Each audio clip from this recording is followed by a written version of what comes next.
back to the Jacob Blake situation. So in the police academy, they teach you the escalation of force. You're supposed to control a situation as much as possible. You want to keep your force levels as low as possible. And once you reach a certain level, you're not supposed to go back. It's kind of like you're supposed to exhaust all your options, and then obviously the final option is you pulling out your gun and you shooting this person to mitigate the threat.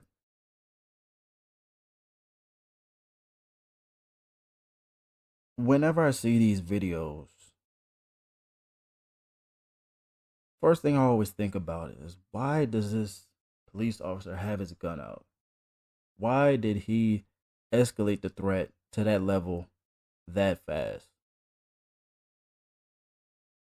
Because once you pull out your gun, you're not trained to put the gun back in its holster and then pull out your taser or pull out your baton.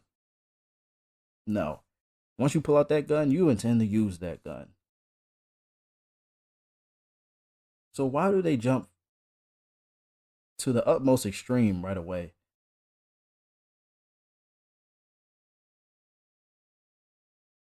That's what always baffles me.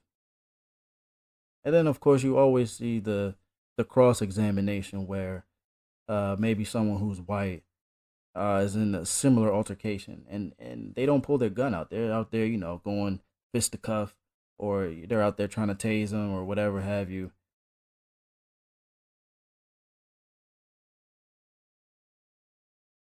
Of course, there's cases where white people have been killed by police, unarmed white people, unjustified, but they don't compare. They couldn't hold a fucking lighter to the amount of times that black people have been in that same situation.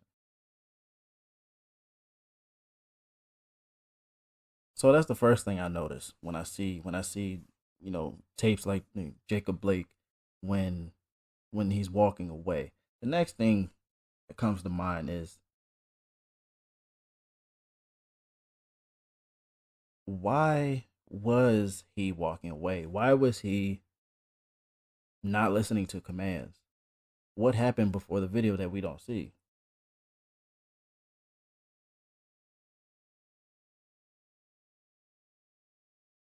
There has to be something. I mean, they said that he was breaking up a fight or something like that, but you don't visually see it. So, at least from the video I saw, I don't know if there's other videos out there, but I only seen the one video of the 10 seconds. And from that video, you can't tell exactly what he was doing before. So why is he walking away in that matter? Why is he not stopping?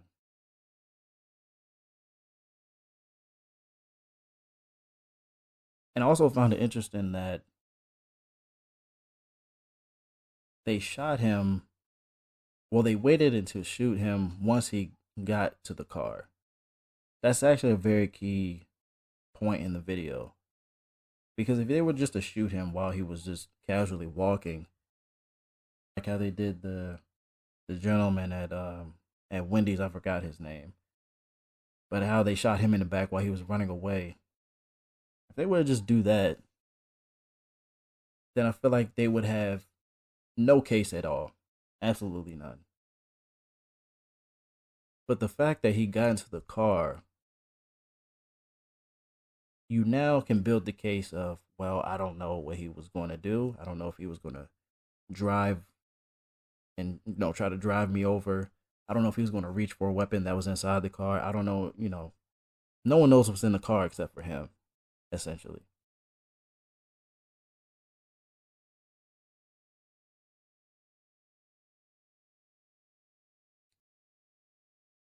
When is enough going to be enough?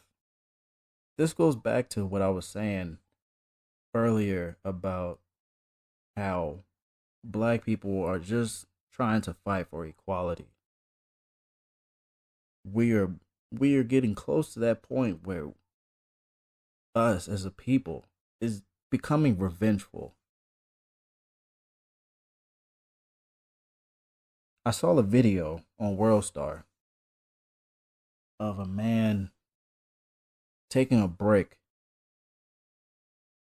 and hitting a police officer over the head with it to the point where he was knocked unconscious in retaliation to what happened with Jacob Blake.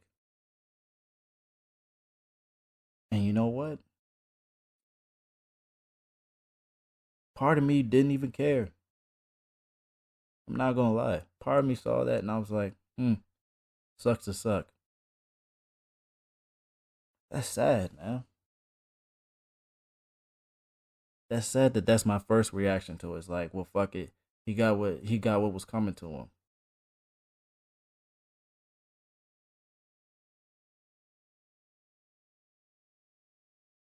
There was a 17-year-old white guy who came through during the protests for the Jacob Blake situation, and he killed two people and casually walked the street, and nothing happened to him with the M4 or something like AR-15. Something.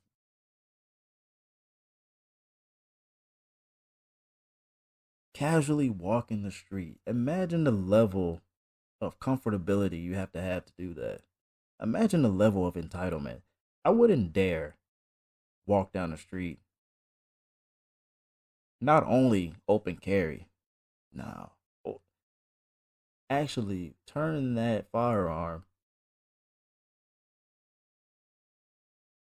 and kill two people and casually walk the street like it's nothing.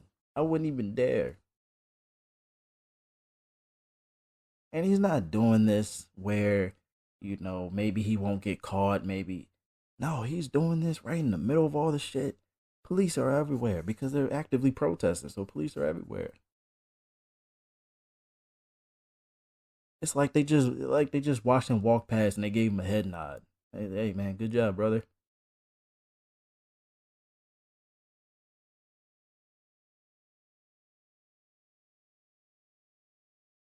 The us versus them is gonna come to a reality sooner or later. You're gonna have to pick and choose what side you're on.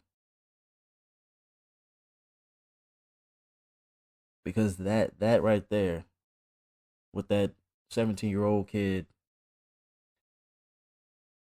did is an active depiction of what the problem is.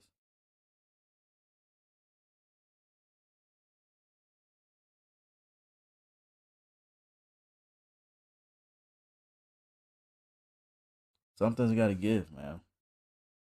One way or another. I did a protest for George Floyd. Um, I did one in the town that I stay in, and I did one um in Seattle. And part of me felt unfulfilled when I was, participating in the protest. Part of me felt unfulfilled because when it comes down to it, there's two ways of going about it. There's the Martin Luther King way, and then there's the Malcolm X by any means necessary way. To me, I identify more with the Malcolm X. I think we're past the days of Martin Luther King. I really do. I really think they're not trying to hear us. At first, I thought I thought maybe there could be some shift once the George Floyd situation came about because I felt like that was the first time when everyone could see that there was no way of you trying to spin this off. It was just no way. I felt like that was the first time everybody could be on the same accord. Everybody could be on the same page. Everybody could come together and say, in unison that that cop killed him. That cop killed him for no reason.